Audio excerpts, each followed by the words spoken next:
रोजी रात्र साधारण 9 ते 9:30च्या दरम्यान JK इथून आमचे एक सुर्वे म्हणून कार्यकर्ते त्यांचा मला फोन आला की असा असा इकडे वास सुटला, आम्हाला सगळ्यांना त्रास होतोय.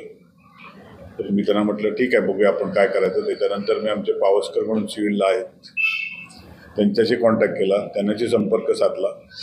त्याच्यानंतर आमचे वरतील कार्यकर्ते शैलू बेर्डे यांच्याशी संपर्क साधला आणि आमच्या ग्रुपवर टाकलं. त्यानंतर पोलीस स्टेशनला मी या संदर्भात कल्पना दिली. त्यांनी ग्रामीण पोलीस स्टेशनला कळवलं होतं. तिथपर्यंत आम्ही इथून गेलो होतो. अँकल केमिकलजवळ जाताना CNG गॅसच्या इथे बघितलं, तिथे काय आम्हाला तसं आढळलं नाही, पण वास बऱ्याचशा प्रमाणात सुटला होता. तिथे गेल्यानंतर शंकरला गेल्यानंतर साळवी म्हणून तिथील व्यवस्थापक आहेत, मॅनेजर म्हणून, ते तिथली व्यवस्था सगळी बघतात. ते आले, त्यांनी तिथले PSI वगैरे यांना घेऊन आतमधून कंपनी दाखवली आणि त्यांनी तेवढ्या वेळात तो तिथला त्यांचा जो काय उत्पादनाचं होतं ते बंद केलं होतं जरा चेक करण्यासाठी. आणि अशा तऱ्हेने तो एक वास आम्ही अर्धा एक पाऊण तास तिथे थांबलो होतो. तहसीलदार साहेब धोत्रे साहेब पण तिथे हजर आले होते घेऊन, तिथले सगळे कर्मचारी वगैरे. अशा तऱ्हेने तो वास अर्धा पाऊण तास होता. नंतर तो थोडा कमी होत आला. पण ही वायुगळती नेमकी कुठे झाली? अशोका कंपनीचे जे गॅस कनेक्शनवाले आहेत ते पण त्यावेळेला तिथे हजर होते, त्यांचंही सगळ्या गॅस कनेक्शनचं चेकिंग चाललं होतं. अशा तऱ्हेने ही जे काय कुठे अशा प्रकारची वायुगळती होते, अँकल केमिकल असेल, फिनोलेक्स असेल किंवा MIDCच्या कंपन्या असतील किंवा अशोका गॅस कंपनी असेल, ह्या सर्वांनी ह्याचा वेळोवेळी महिन्याने मेंटेनन्स घ्यावा आणि रत्नागिरीतील नागरिकांना कोणत्याही प्रकारचा त्रास होणार नाही याबद्दल सर्व कंपन्यांनी, फिनोलेक्स असेल सगळ्या कंपन्यांनी याची दक्षता घ्यावी एवढं मी त्यांना विनंती करतो. आणि रत्नागिरीतील नागरिकांना अशा प्रकारचा कुठेही त्रास होत असेल आणि कोणताही संशय आला तर त्यांनी आमच्या तिथल्या भाजपच्या कार्यकर्त्याशी, आमचे जिल्हाध्यक्ष असतील कोणालाही संपर्क करून त्वरित कळवावे. आमचे कार्यकर्ते त्वरित तिथे येऊन त्या गोष्टीची अंमलबजावणी करतील एवढं मी सांगतो. आणि माझी पुरवठा होणार आहे त्यावेळी आम्ही सांगितलं होतं नगर परिषदेला की एकाच वेळी 2 कामं चालू होती. पाण्याची पण पाईपलाईन ती चालू होती आणि गॅसचं पण चालू होती. आणि गॅस पाईपलाईन टाकत असताना आम्ही त्यांना निदर्शनास असं आणून दिलं होतं की ज्यावेळी गॅस टाकला जातो त्यावेळी हा त्याच्यातला तज्ज्ञ आहे, त्याच्यावरती तुम्ही एक असं कुठंतरी पट्टी असली पाहिजे की त्याच्यावर तो धोकादायक आहे, जसं आपला पोलला असतं तसं, की जेणेकरून समजा उद्या खोदाई करायची झाली काय तर त्याच्या खाली तुम्ही जाता कामा नाही. सुरुवातीच्या काळात ही जी काय कंपनी टाकत होती गॅस ती पाईप त्यामध्ये प्रोव्हिजन करत नव्हती. ते नंतर आम्ही जेव्हा काही नगर परिषदेला आम्ही सांगितल्यानंतर ते त्याच्यावर करायला लागली. आणि या दोन्ही पाईपलाईन जवळ आहेत. आता ह्यांच्या तुमच्या इथं पण आहे ना, सगळ्या ठिकाणी तुम्ही बघायला गेलं तर गॅस पाईपलाईन एकाच याला आहे आणि पाण्याची पण आहे. भविष्यामध्ये पाण्याचा उद्या समजा काही कुठे अडचण झाली आणि त्यावेळी जेव्हा एखादा लिकेज काढायला गेले तर त्यावेळी ती गफलत होऊ शकते. त्याच्यामुळे या दोघांचे पण डायग्राम जे आहे ते दोघांचे एकत्रित डायग्राम हे नगरपालिकेकडे असले पाहिजे की पाण्याची पाईपलाईन कुठली आहे आणि वायूची म्हणजे गॅसची कुठली आहे. अन्यथा भविष्यामध्ये याच्यामध्ये कुठेतरी अडचणी निर्माण होऊ शकतात.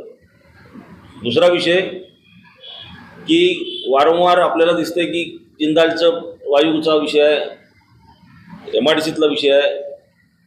महाराष्ट्र प्रदूषण मंडळानं या बाबतीमध्ये वेळोवेळी या गोष्टींची चौकशी केली पाहिजे किंवा त्या कंपन्यांना व्हिजिट करणं आवश्यक आहे.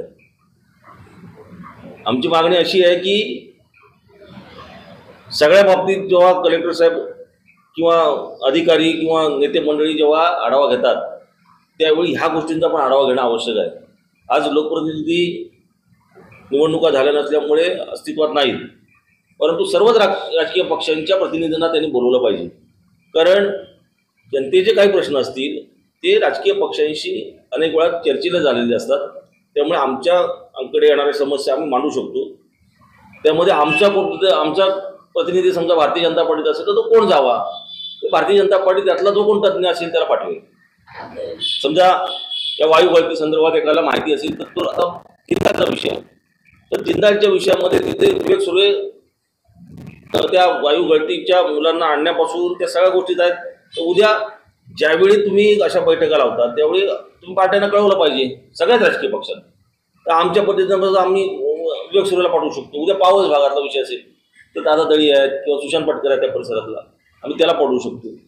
टेक्निकल जर नॉलेज पाहिजे असेल तर सतेज नालावडे त्या फिनोलेक्समध्ये बरेच 10-15 वर्ष काम करत होते, प्रदेशात पण काम करत होते. त्यांना त्यातले टेक्निकली काय विषय असतील तर ते जाणून त्याच्यात बोलू शकतात. हे जे प्रश्न आहेत हे प्रश्न निर्माण होण्याच्या अगोदर या गोष्टींमध्ये कुठेतरी सुरक्षितेच्या दृष्टीनं हे केलं पाहिजे. माझ्या मते अशा कमिट्या सुरक्षितेच्या दृष्टीच्या जिल्हास्तरीय आहेत, पण त्याच्यात लोकप्रतिनिधी किती आहेत हा फार मोठा विषय आहे. आता त्या दिवशी ती समिती तिकडे गेली चौकशीला. आता त्या चौकशीला गेलेल्या समितीचा अहवाल कोणी घेतला आणि पुढे काय झालं हे सामान्यांना कोणाला माहितीच नाही. परंतु आपल्या सगळ्यांच्या वृत्तपत्रांमध्ये राजकीय पुढारी गप्प बसले किंवा राजकीय पक्ष लक्ष देत नाही असं येतं. परंतु मला असं वाटतं की त्या दिवशीच्या घटनेमध्ये जेव्हा मुलं आणली जात होती तेव्हा सगळेच राजकीय पक्षाचे कार्यकर्ते त्यावेळी होते, आपापल्या परीने मदत करत होते. कोण पाणी देत होता, कोण खायला देत होता, कोण काळजी घेत होता. असं नव्हतं की कुठला राजकीय पक्ष मागे राहिला होता त्याच्यात. तर नुसतं भाजप होता किंवा शिवसेना होती किंवा असं नाही, सगळेच होते. माणुसकीच्या नात्यानं काही संस्था होत्या, पत्रकार म्हणून तुम्ही पण मदत करत होता. त्याच्यामुळे हा जो विषय आहे हा सगळ्यांचाच विषय आहे. अशा वेळी नुसते अधिकारी जाऊन हे प्रश्न सुटणार नाहीत. जेवढ्या अधिकाऱ्यांबरोबर सामान्य लोक बोलू शकत नाहीत तेवढे एखाद्या पक्षातल्या कार्यकर्त्याबद्दल बोलू शकतात किंवा पत्रकारांबरोबर पण बोलू शकतात. तुम्ही सगळ्यांना त्याच्यामध्ये घेतलं पाहिजे. आज त्या कंपनीकडनं काहीच येत नाही. तिकडून जो एकच त्या दोघांपैकी कुठले जे घडलंय त्यात एक प्रेस नोट, त्यात एक माहिती आम्ही काय करतोय. दुसऱ्यांदा मुलं ऍडमिट झाली 31 मुलं 31+2. तर काय चाललंय तर काल त्या रास्ता रोको झाला, त्याने निवेदन दिलं, ते निवेदन स्वीकारलं, त्याचं काय होणार आहे हे विचारायचं कुणाला हा भाग पण होतो ना. तेच सांगतो तुम्हाला. कलेक्टर साहेबांनी जी बैठक घेतली की नाही त्याच्यामध्येच ते सगळ्या गोष्टीचा खुलासा व्हायला पाहिजे ना. त्यांनी ते सांगायला पाहिजे कंपनीला. मी एकाच कंपनीचं म्हणत नाही, रत्नागिरीमध्ये असलेल्या सगळ्याच कंपन्या, आपल्याला कंपन्या पण हवा आहे, रोजगार पण हवा आहे. त्या बाबतीत आमचा विरोध नाही. परंतु ज्या ज्या काळजी घेणं आवश्यक आहे ते घेतलेच पाहिजे. मीटिंग पण नाही झाली प्रशासनाची, कारण त्याच्या दुसऱ्या दिवशी का तिसऱ्या दिवशी काल ते वायुगळतीचा विषय एमआयडीसीतला होता, त्याच्यामुळे काहीच झालेलं नाही. मी तेच सांगतोय की याच्यावर कंट्रोल करणारी यंत्रणा कोण आहे तर महाराष्ट्र प्रदूषण महामंडळ, बरोबर ना. त्यांनी ह्याच्यावर काळजी घेतली पाहिजे. आता साळवी स्टॉपला जेव्हा वायूचा वास येतोय, लोकांना त्रास होतोय, पहिले कोण पोचतात तिथे तर कुठल्या ना कुठल्या पक्षाचे प्रतिनिधी पोचतात. मग त्यावेळी तिथे अधिकारी गेले का? प्रदूषण महामंडळाचा कोण अधिकारी पोचला का तिथे? आणि किंवा तिथे एखादी गोष्ट जेव्हा वाईट घडत असते तेव्हा प्रदूषण महामंडळाच्या अधिकाऱ्याचे काय नंबर असतात का लोकांकडे? तिथल्या कार्यकर्त्यांचेच असतात. मग अशा वेळी जेव्हा तो प्रश्न सॉल्व्ह करायची पण वेळ येते ना तेव्हा तुम्ही कार्यकर्त्यांना पण बोलवलं पाहिजे ना की नेमकं त्यावेळी तर काय घडलं. आता जर तुम्हाला JK फाईल्सचा विषय गड गाठायची असेल त्याची किंवा तो विषय काय झाला तुम्ही ते गेले होते तिथे, आमचे राजेंद्र गेले होते, शिवसेनेची लोक होती, का नाही मग औषध तुम्ही त्यांना पण बोलवलं पाहिजे ना की तुम्ही गेला, तुम्हाला कोणी कळवलं, कशा पद्धतीचा वास येत होता. अधिकारी नुसता जाऊन इन्स्पेक्शन करून येणार त्यापेक्षा जे घटनास्थळी गेले होते त्यांचा अनुभव काय आहे हे कोण विचारतच घेत नाही. पण मग त्याला मग एखादी घटना घडल्यानंतर त्याला जबाबदार मात्र राजकीय पक्ष राहतात. आमची जबाबदारीच आहे ती. परंतु त्या गोष्टी घडू नयेत किंवा त्या घडल्यानंतर त्याच्यावर काय काळजी घेताना आमचं पण सजेशन घ्या ना. आम्ही भले शिकलेले कमी असू परंतु पब्लिकचं म्हणणं तरी आम्ही ऐकतोय. त्याच्याकरता जर मी लोकप्रतिनिधी नसतील तर तुम्ही राजकीय पक्ष जेव्हा लोकप्रतिनिधी असतात त्या तुम्ही नगराध्यक्षांना बोलवता, जिल्हा परिषद अध्यक्षांना बोलवता, तो प्रोटोकॉल आहे. पण आता निवडणुका नाही झाल्या तर तुम्ही प्रत्येक राजकीय पक्षाला त्याच्या पद्धतीनं बाबा तुमचा माणूस कोण असेल त्याला पाठवा. अशा पद्धतीनं झालं पाहिजे.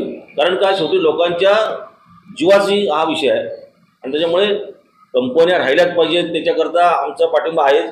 परंतु आज रत्नागिरीमध्ये काय आहे परिस्थिती आली त्या MIDC असेल किंवा अन्य ठिकाणी आपल्याकडे पूर्वी ESIC म्हणजे एम्प्लॉई स्टेट इन्शुरन्स कॉर्पोरेशन याची स्कीम लागू झाली. हा जिल्हा त्याच्यामध्ये यायला लागला. त्याच्यामध्ये काय आहे पूर्वी आपल्याकडे जी इन्शुरन्स पॉलिसी होती, त्याच्यामध्ये त्या कर्मचाऱ्याला तिथेच काय झालं तर फक्त त्याला जे काय कॉम्पन्सेशन असेल ते मिळायचं. पण आता ही जी स्कीम लागू या जिल्हा आपल्या त्याच्यामध्ये अंतर्भाव झाल्यामुळे त्या कामगाराला उद्या त्याचं काय झालं तर त्याला त्याची पेन्शन पण त्याच्या तुम्हाला मिळणार आहे. सगळ्या कंपन्यांमध्ये ही स्कीम लागू आहे का तर कुणी बघायला पाहिजे. आपण कंपन्या काय सांगतात आमच्या प्रिमायसिसमध्ये काय झालं नाही आमच्या कामगारांचं त्यामुळे काय झालं असतं पहिलं.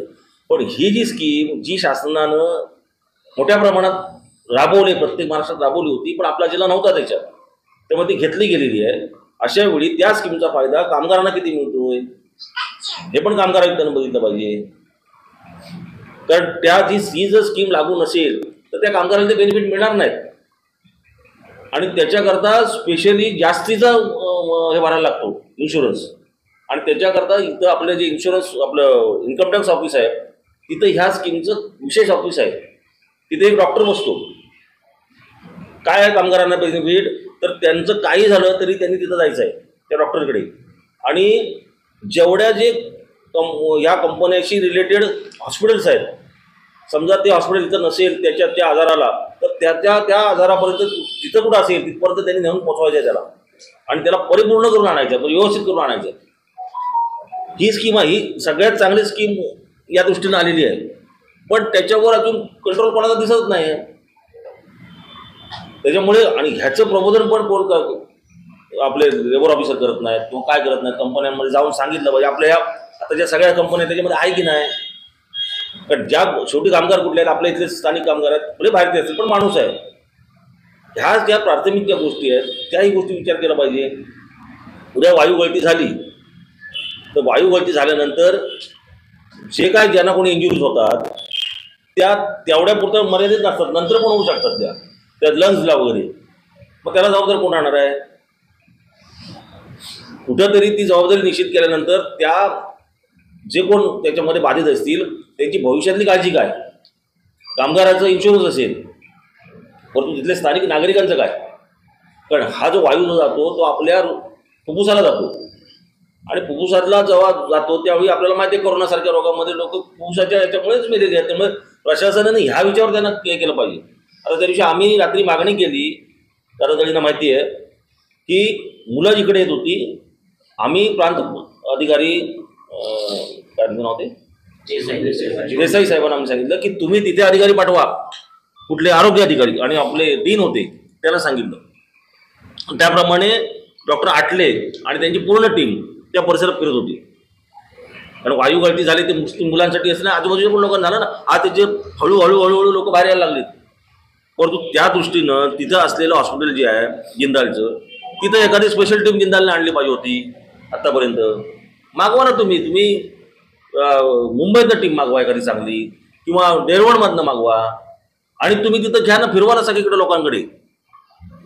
त्याच्यात टोटली सगळ्यात टेस्ट करणार चांगल्या असतील तेवढ्या तर त्याचा उपयोग आहे त्याचा गोष्टीचा. नाहीतर आज ना उद्या हळूहळू कोणाला तरी त्रास होणार ना. ते असे पेशंट येत राहणार बाहेर. त्याच्यामुळे ह्या गोष्टी करणं अत्यंत आवश्यक आहे. भाजपच्या कार्यकर्त्यांनी लक्ष घालून सुद्धा 45 असं झाले सरकारी यंत्रणा सांगू शकत नाही.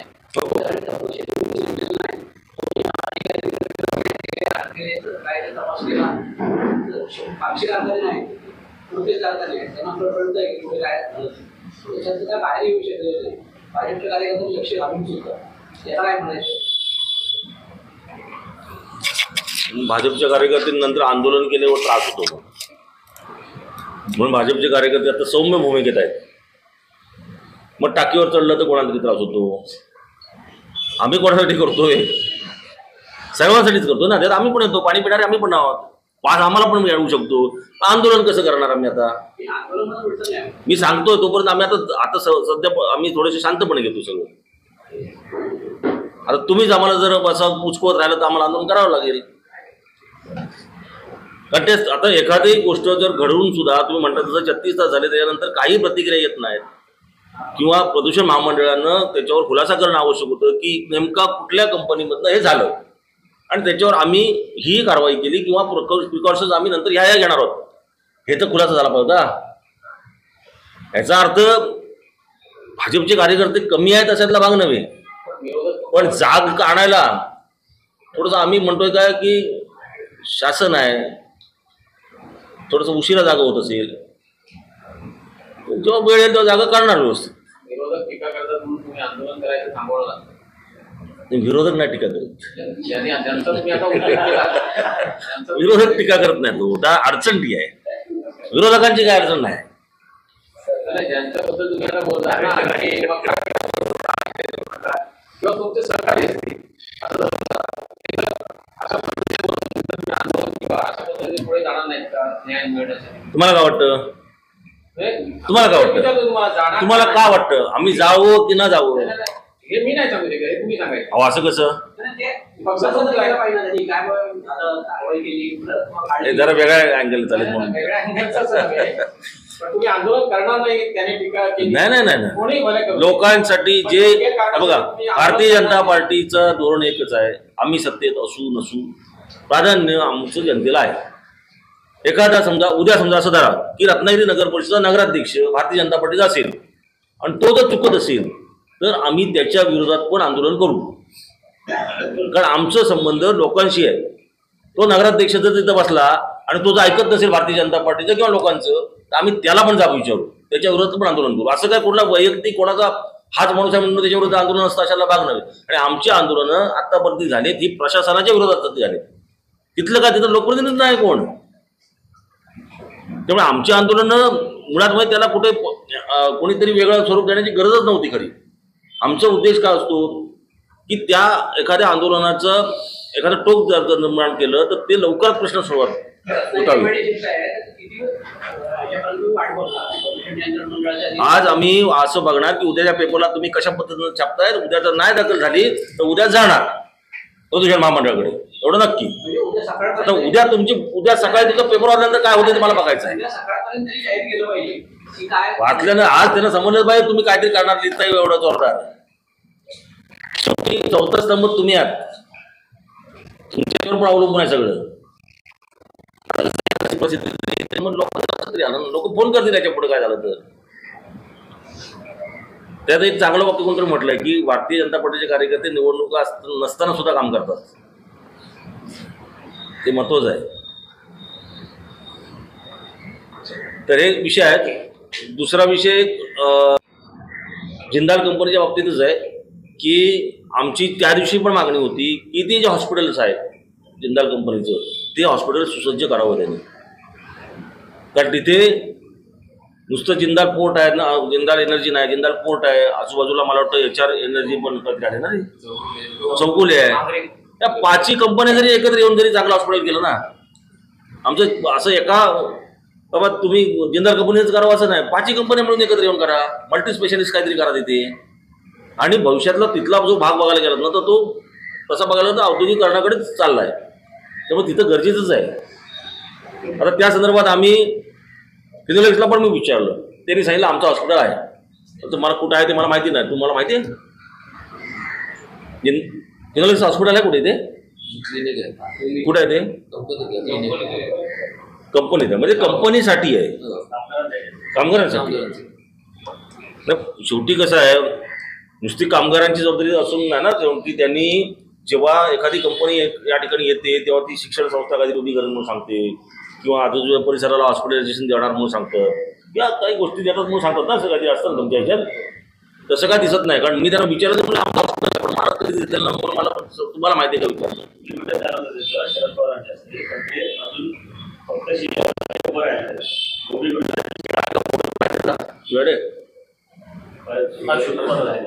शोध